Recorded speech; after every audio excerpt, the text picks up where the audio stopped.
My best. And just before I start, I have two things I would like to say. One is, I think you do wonderful work with the charity, and particularly enthralling. Literally 2 weeks ago, I got a photograph from a friend who was in Ghana, I think it was, stood next to a absolutely beaming young local boy with a Scarlet shirt on, with our shirt sponsors on, which I thought was absolutely fantastic. So she was finding Scarlets fans, or fellow Scarlets fans in Ghana. And the second thing I'll just add to the point that Angela made about the fact that it's that way out. When you do go that way out, just take care, because the biggest ladies summer netball league in Wales is playing in our east car park at the moment. So there might be a little bit of congestion as you pass. What I'd like to start with actually is a thank you, a very genuine thank you, because I know there are a number of small businesses, small medium businesses in the room, and I know a number of new start businesses. And actually, what you've been doing for the last 12 months since Angela and Rupert put this together is you've actually been effectively supporting a new start business for us. Because what we have here as an entity is essentially a series of small businesses that are working very, very hard to support a professional, competitive rugby team. And perhaps the starkest challenge facing the business is that these guys play out there 16 days a year. So they don't play out there the other 340. So we carry the cost, we carry the facilities, we carry all of our cost base obviously for the whole year. And so our challenge is, how do we make our revenues match those rugby costs? Because on the 16 days alone, we can't do that. That's the stark reality, and that's perhaps the simplicity of the business. Now, we're very fortunate in that we've got magnificent facilities, incredible facilities, and that's thanks to the vision of a small number of guys, 4 guys actually, who have funded the business and put a significant amount of their personal wealth into these facilities, together with the vision of Carmarthenshire County as a partner, their vision for regeneration of a post-industrial landscape, really. So thanks to all of that bravery, we're here and we've got a chance to utilise our facilities, which everybody in the room has helped us with for the last year. And I know full well, as Angela's already mentioned to me earlier on, I know that we've benefited from other events because you've brought other events here, and I have absolutely no doubt that everybody in the room goes out and speaks to other people about us. And as we were saying earlier, the best form of marketing I think you can find is word of mouth. So the fact that there are about 40 people in the room that will immediately speak to another 6 people at any given time, then that's a huge benefit for us as a business. Rupert talked about challenges.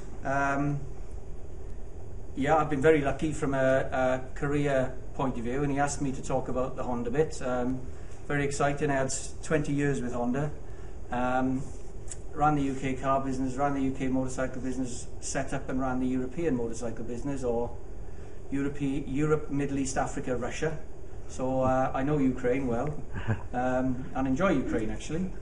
And that was 38 countries, I think it was. I forget how many languages and how many religious denominations, but it was a lot. Complex through culture, through currencies, through all the complexities of the cost base of vehicles, and a complex thing to handle, and in the motorcycle side, a reasonably passionate thing, I suppose, to handle. But actually, whether it was that business or this business, any business has broadly the same asset base. We have the asset of these facilities. Honda had the assets of its factories, its R&D setup and all the rest of it.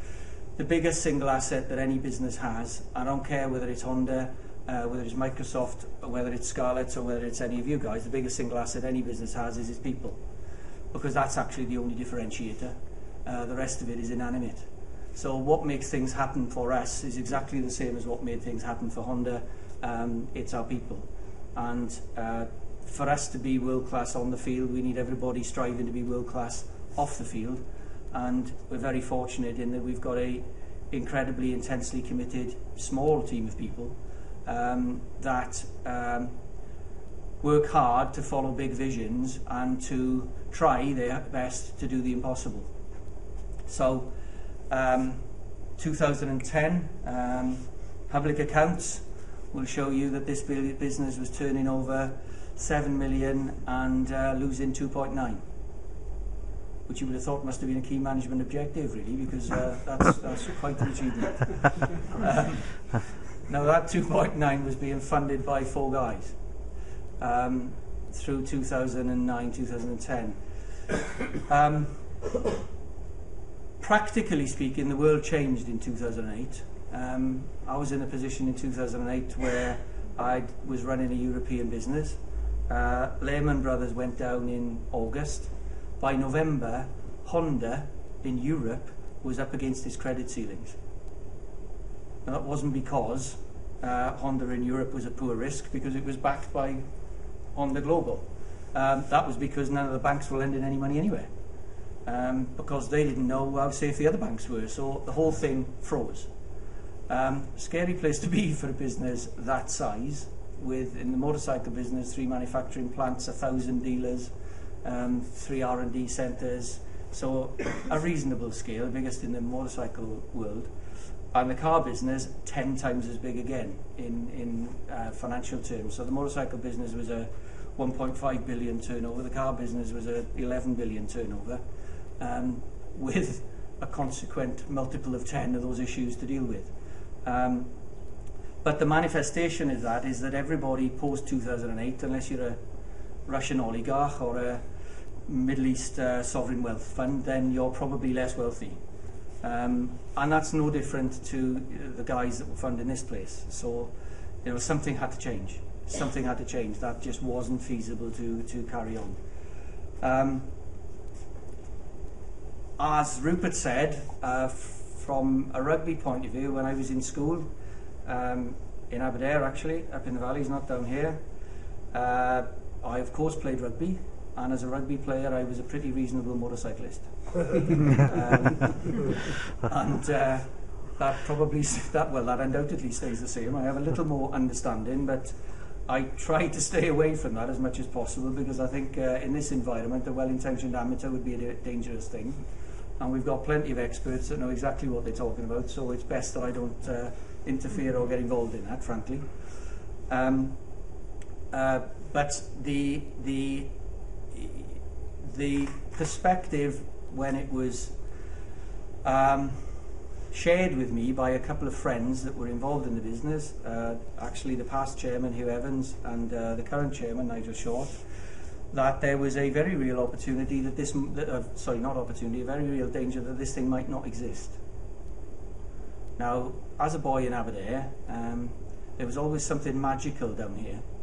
There was always something that something intangible about the way this thing operated, and something in which, to me at least, it encompassed a Welsh culture and a Welsh spirit, which to me is very, very important, especially after 30 years out of Wales. And my view, Nigel Short's view, Hugh Evans's view, the entire board's view is that there is a responsibility to society in Wales for this business to exist. We do believe it has an effect through the wider community in West Wales. We do take that responsibility very, very seriously. We understand what rugby does for little communities in, I don't know, Tregaron, Bancavelin, Pembroke Dock, wherever they are. And we understand that rugby uniquely binds society, across different backgrounds. And as a game, I think, and that's without a rugby background, it's the only game that seems to do that at the level it does. So the thought of it not existing was not something that I could consider. And two very clever people, Hugh and Nigel, because they knew damn well that once presented with the prospect that if I walked away, I'd always be wondering whether I could have helped. then I was on the hook. Most sane people, I think, would have run a mile from those figures, as they would have when Rupert had seen them a year earlier. Fortunately, we're not sane. And a wise man that I have a lot to thank for once said to me, paraphrase words, well, look, if you think you can or you think you can't, you're right. So having come down and seen the facilities, having considered what might be possible, having spoken to the guys, the management team, having heard of all of the work that had already been done for the 18 months, 2 years prior to me arriving, then I came to the conclusion that I thought we could.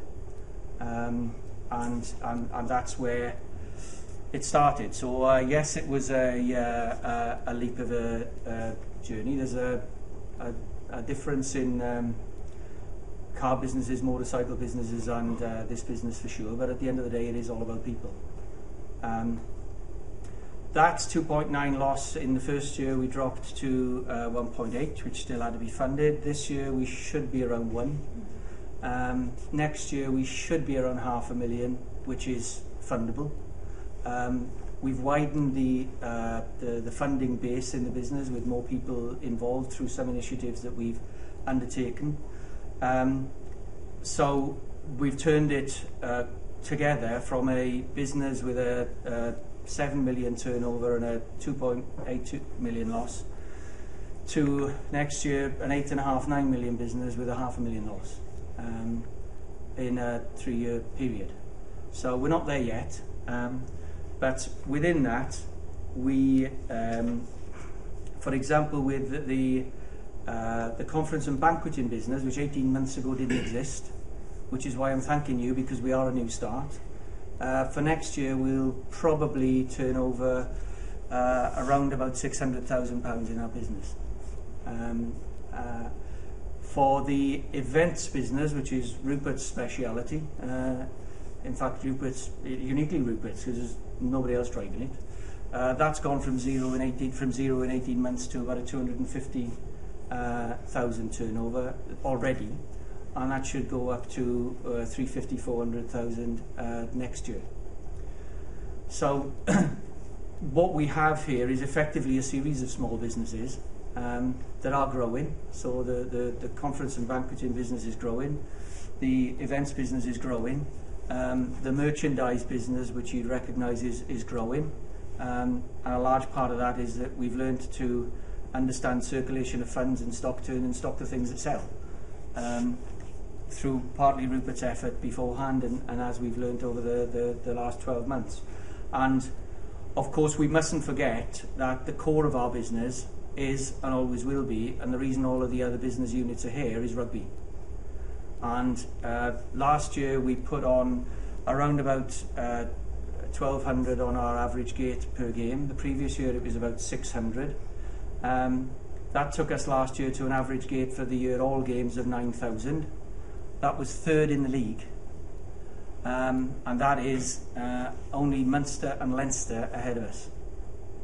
Now if you consider that in a 15-minute drive time of here, some of you will know we've got about 75,000 people. Munster and Leinster will have about 300,000 people in that time. Our region consists of 390,000 people in total, and a lot of sheep, who might like rugby actually, but they don't pay. And many people have a 2-hour drive time to get here, so I think that's quite a remarkable illustration of what we can generate, and the goodwill and the belief and the inspiration that we can provide around the region. So there's a virtuous circle, I think, within any society. If society wants a business to exist, society will find a way of supporting it. The support for us is people driving 2 hours to come and see us and spending their hard-earned money in a region that some of you will be aware has an economic footprint of 68% of the EU average in GDP per head. There are actually 2 regions in Bulgaria and 1 in Romania that have a higher economic footprint than West Wales. You know, that's fact, and we are still getting that level of support out of that community, which must mean that at some level the community perceives that there is a contribution from us. Otherwise, I don't think that would be at all possible. So we refer to ourselves as heart and soul rugby country. Interesting enough, you know, nobody ever questions that. Everybody, yeah, well, they are heart and soul rugby country, aren't they? Because it's West Wales, isn't it? It's a rugby hotbed, etc., etc., etc., etc. You know, the figures bear it out. As a proportion of the population, there are double the number of people participating in rugby in West Wales than there are east. 2% of the population actually actively participating in rugby. So we've got 15,000 people down here, players, coaches, referees, participating in rugby. By the time you take parents, grandparents, take those 6 people again, that most people would have an interface with, there's 100,000 people we're touching out of those 390. That's reality. That's the scale of our impact that we're very conscious of. And again, to put that into some numbers or perspectives, I like numbers because it's my background. Last season we had 13,000 junior players and 202 individual club teams through the stadium on match day. Some of you might have been and seen the match day parades, which I think are the most magical thing of the whole game, with the exception, of course, these boys doing what they do.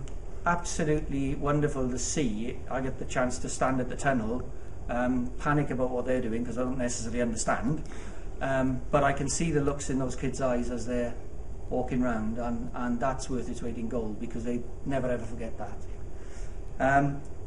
We had 1,600 juniors from 80 teams playing half-time tag, which again, when you see those kids run out into that stadium with a whole bunch of people in it, it's just magical to see. 1,000 Welsh Rugby Union qualified junior referees and coaches who come free here, because frankly, without that grassroots game in our 49 clubs, we wouldn't be here. And our business model, which is a development model, because that's the only way we can make it work from a financial point of view, can't work without the grassroots. So we have to recognise that actually all of the boys have come from clubs. They've all started playing in clubs 7, 8, 9 years of age. And because of the burden on our schools these days, because of the administrative burden, because of the need to concentrate on academia, because of our higher proportion of female teachers even, then rugby in schools seems to have shifted very much to the clubs and the activity of the junior section. So to ensure that youth get that opportunity to play, we have to make sure that those clubs are healthy and those junior clubs are healthy. We've had 32 of the clubs bring their committee members here for our hospitality. So we've gifted, we only cash to give them, but we can help them. Rupert's given them tables of 10 at no charge in our hospitality for all other than 4 games.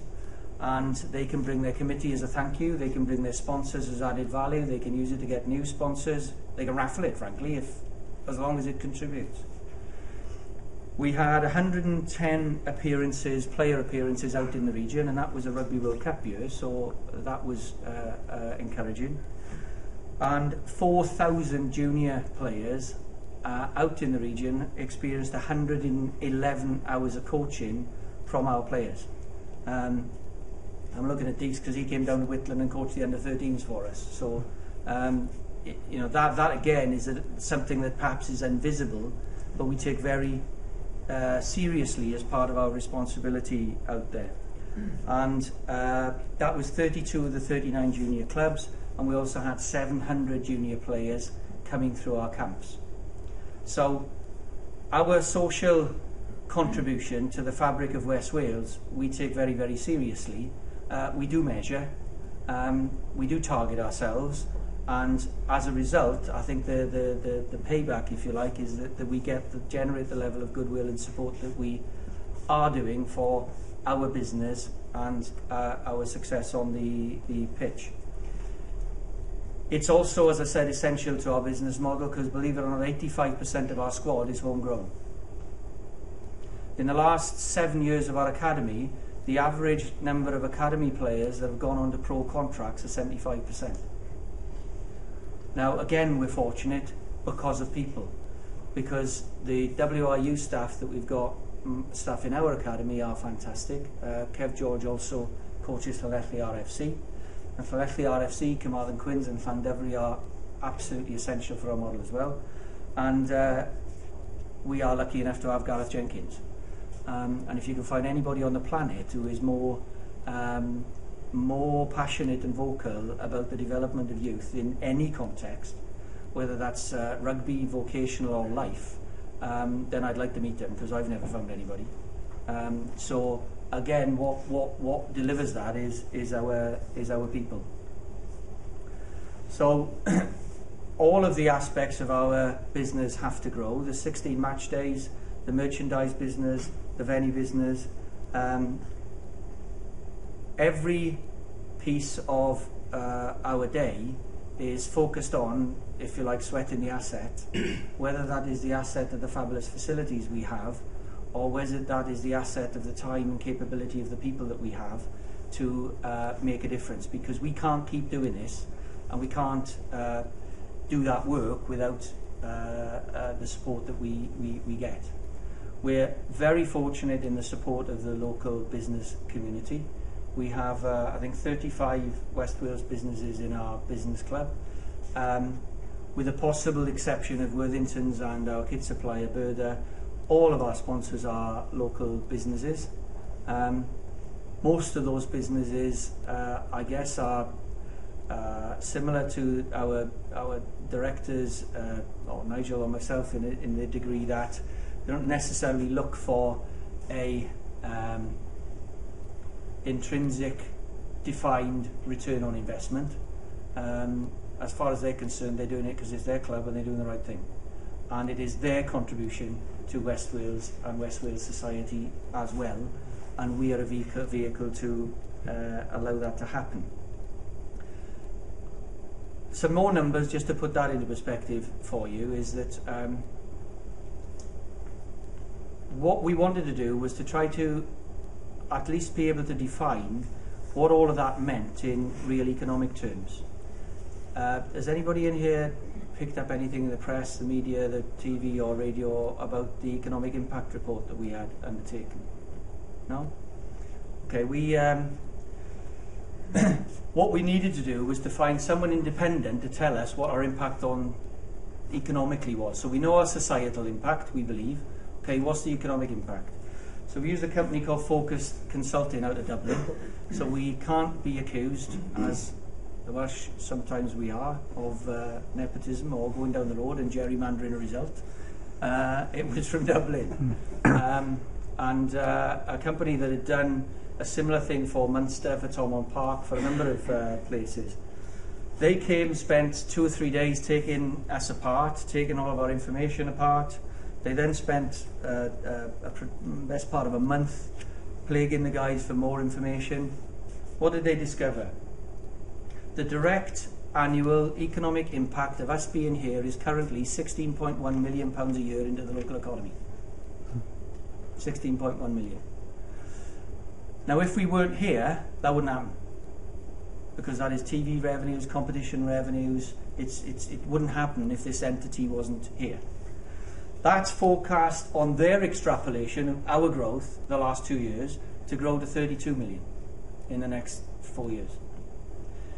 When it does that, because it will, because we think we can, that'll be, in the period since we've been opened, 117 million contribution to the local economy.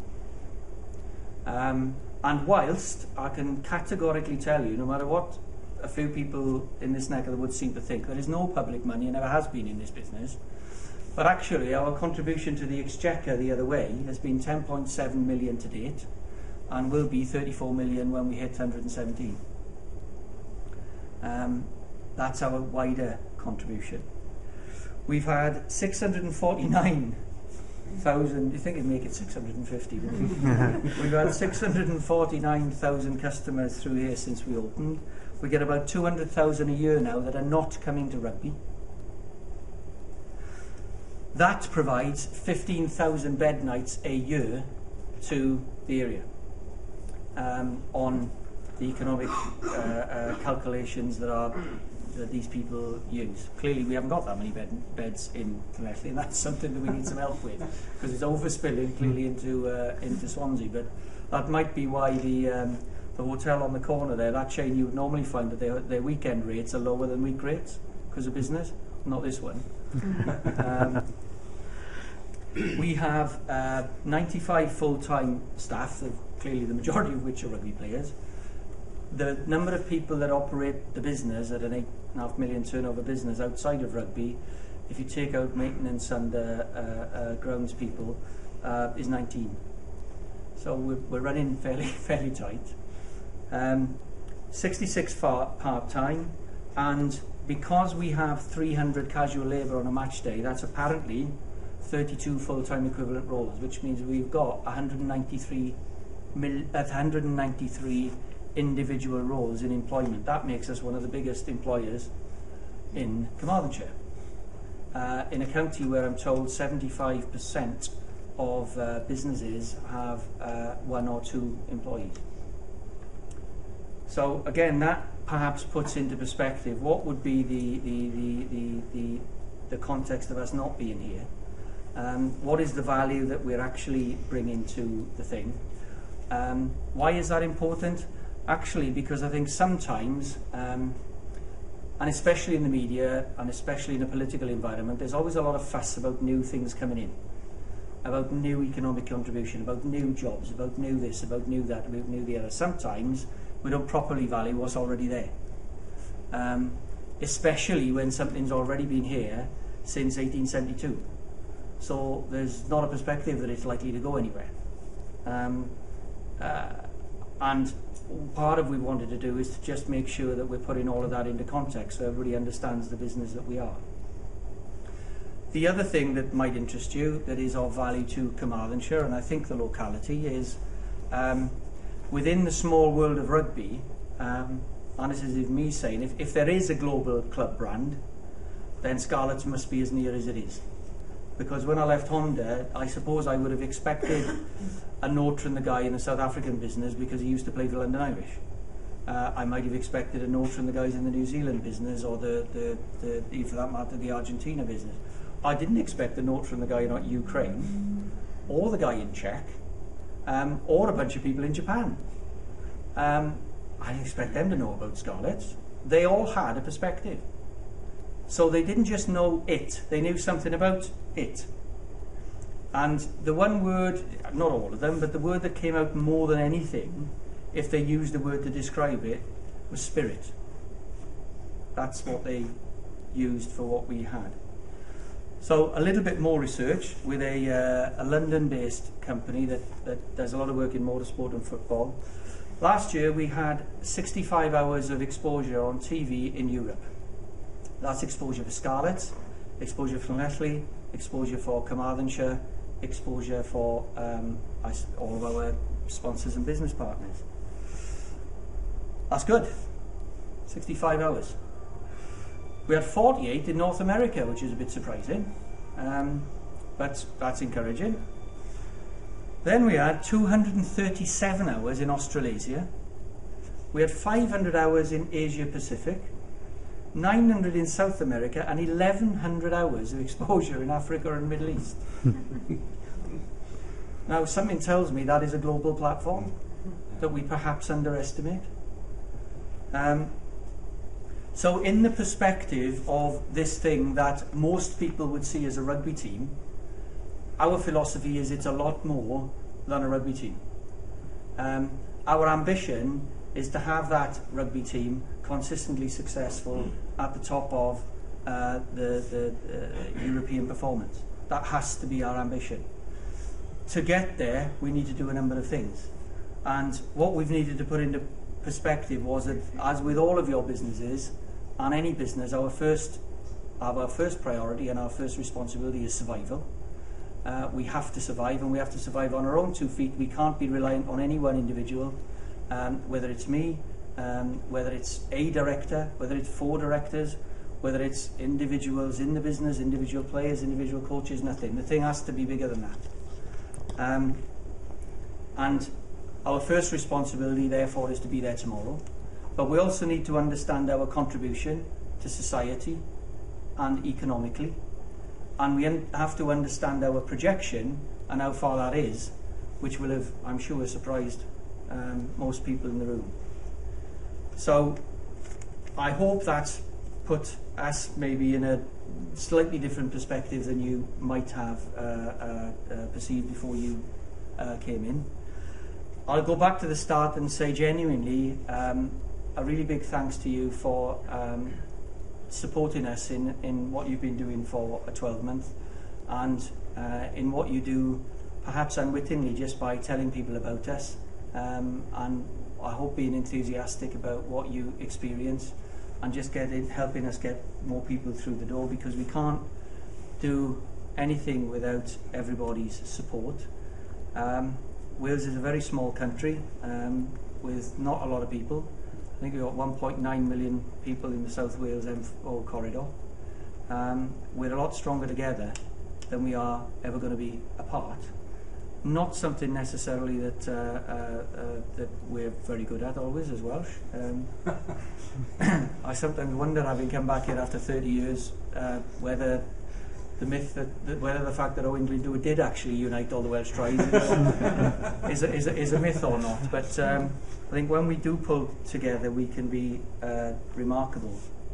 And in turn, if what we do, whether it's what we're trying to do with the business, whether it's what we're trying to do with the community, or most significant of all, is whether it's what these boys are doing on the field, that illustrate that you can be from anywhere in Wales and aspire to be amongst the best in the world, because they are. Then if that can make any contribution to yourselves as individual, or to your own business aspirations and your own beliefs and your own drive, then that's our individual contribution to yourselves and your business, and that's what it should be all about. Thank you.